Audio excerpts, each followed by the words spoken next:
कल की घटना जो प्रयागराज की हुई है वो दुखद है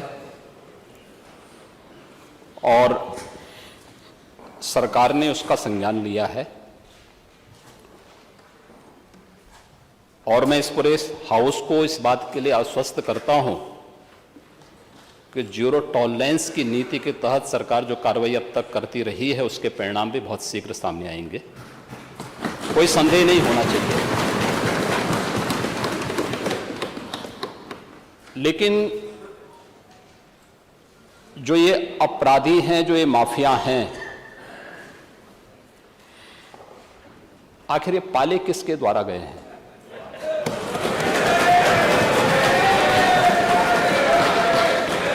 बात जवाब आ जाए। ये जब अभी आपका नाम तो नहीं जाएगा, आपने के खिलाफ जवाब आ जाए। जिस माफिया के खिलाफ जो भी हो, किसी का नाम तो नहीं है ना, किसी का नाम तो सच नहीं कि समाजवादी पार्टी ने उन्हें सांसद बनाया था,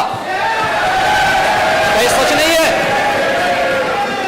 आप अपराधियों को पालेंगे, प्रदेश पार्टी जिस किसी भी पार्टी का रहा हो, क्या चाहिए बताइए, क्या अपराधी नहीं था? किस पार्टी का था? किस पार्टी का था? आप सारे अपराधियों को पालेंगे, उनको माल्यार्पण करेंगे और उसके बाद तमाशा बनाते हैं आप लोग। एक तरफ अपराधियों को प्रश्रय देंगे, उन्हें गले का हार बनाएंगे और दूसरी तरफ फिर दोषारोपण भी करेंगे। मैं उन्हीं पे आ रहा हूं, उन्हीं बातों पे चर्चा करने के लिए आ रहा हूं।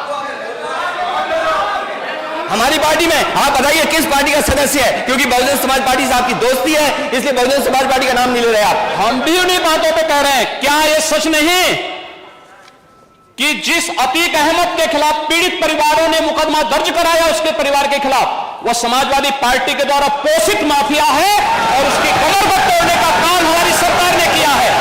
और फिर मैं कहता हूं, इसी इस माफिया को मिट्टी में मिला देंगे। सरकार किसकी है? सरकार किसकी है? गफलत में हो, कितने माफिया हैं, इनको मिट्टी में मिलाने का काम करेंगे। अपराधी आप क्या है? अपराधी आप क्या है? ये चीजें नहीं हो सकती। अपराधी आप क्या है? नहीं सुनेंगे इनकी बात। ये तो आप जानते हैं, आपको कहना चाहिए था।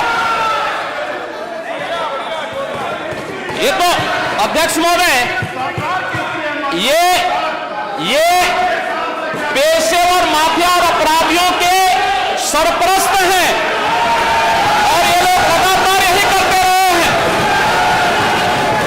इनके रग रग में अपराध भरा हुआ है। अपराध के अलावा इन्होंने कुछ सीखा ही नहीं है। क्या ये सच नहीं? क्या पूरा प्रदेश इस बात को जानता है और आज ये लोग अपनी साफ गोई की सफाई देने के लिए यहां पर आए हैं। आप अपने स्थान पर चले, मुख्यमंत्री जी अपनी बात कह रहे हैं, आपको भी अवसर मिलेगा, आप अपनी बात कहिएगा। सच नहीं है वो आप जो भी बात आपने कहने आप कहिएगा। अभी मुख्यमंत्री जी बोल रहे हैं, आपने जो बात कहनी है अपनी बात कहिएगा। आपको अवसर मिलेगा, आप अपनी बात कहिएगा। आपको अवसर मिलेगा तो आप अपनी बात कहिएगा। आपको भी अपनी बात कहने का अधिकार है, आप अपनी बात कहिएगा जब आपको अवसर मिलेगा। अभी सुनिए, अगर आपको लगता है कि कोई बात गलत है तो आप अपनी बात कहिएगा। आपको अपनी बात कहने का अधिकार है। ने कल यह कृत्य किया है, वह माफिया उत्तर प्रदेश के बाहर है और वह माफिया समाजवादी पार्टी के सहयोग से ही बार बार एमएलए और एमपी बना है। क्या सच नहीं कि 1996 में इलाहाबाद वेस्ट से वह माफिया समाजवादी पार्टी की सरकार के सहयोग से, इन पार्टी के सहयोग से एमएलए बना था? और यही नहीं, 2004 में भी वह माफिया 2004 में भी वह माफिया इन्हीं लोगों के सहयोग से एमपी बना था और फिर 2009 में उस माफिया को सांसद बनाने का भी कुख्यात कार्य इन्होंने ही किया था। ये लोग चोरी और सीना चोरी करने का काम कर रहे हैं। और मैं फिर इस बात को कह रहा हूं कि माफिया कोई भी हो, सरकार की जीरो टॉलरेंस की नीति है और उन माफियाओं के खिलाफ मिट्टी में मिलाने का काम उनको हमारी सरकार करेगी, पूरी मजबूती के साथ उनसे निपटने का कार्य करेगी। एक पर है, तो हमने भी योगदान देने का प्रयास किया था, या हमने भी किया था। उस समय हम डाटा नहीं फीड कर पाए और भी नहीं कर पाए, हमें बोल देने के बोल दें, ना बोले परेशान, आपको अपमान कर रहे हैं। यूपी के नौजवानों के बारे में हम कहते हैं यूपी में सबसे अच्छा युवा है, स्किल मैन पावर हमारे पास है। नहीं, ऐसा नहीं, उत्तर प्रदेश में तो सब विश्वविद्यालय खराब हैं। अब ये आप क्या साबित करना चाहते हैं? उत्तर प्रदेश के बारे में, उत्तर प्रदेश का जो परसेप्शन बना था, क्या उसमें कोई परिवर्तन ही नहीं आया? पिछले 6 वर्ष के अंदर कोई परिवर्तन ही नहीं देखने को मिला।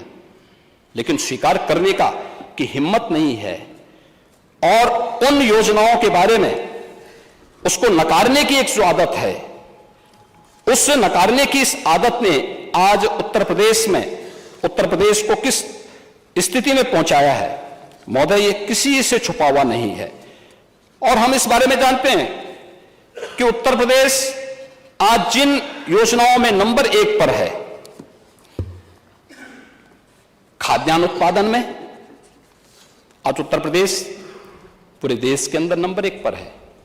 और मैं तो कहता हूं, बार बार कहता हूं कि उत्तर प्रदेश प्रकृति और परमात्मा की अपार कृपा का राज्य है, अपार कृपा का राज्य है।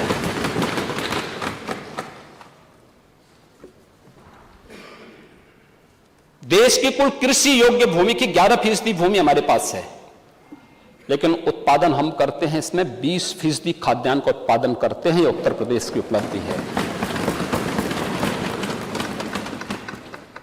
आज यहां पर खाद्यान्न उत्पादन में गेहूं है, आलू है, मटर है, आम है, आंवला है, दुग्ध उत्पादन है, उत्तर प्रदेश नंबर 1 पर है।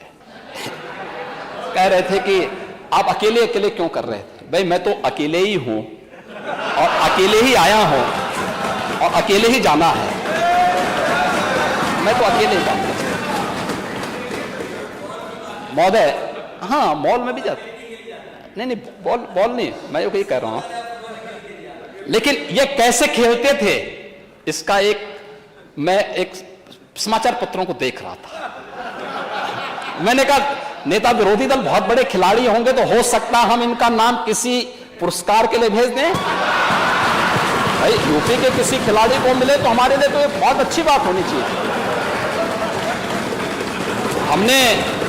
हमने अभी तमाम खिलाड़ियों को नौकरी के दिए।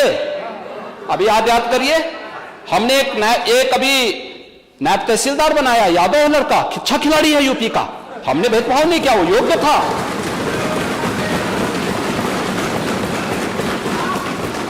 हमने ललित उपाध्याय को दिया, ओलंपिक में मेडल जीते थे, हमने डिप्टी एसपी बनाया है। सैकड़ों नौजवानों को जो खेल में हमने उनके लिए नौकरी के द्वार खोले हैं।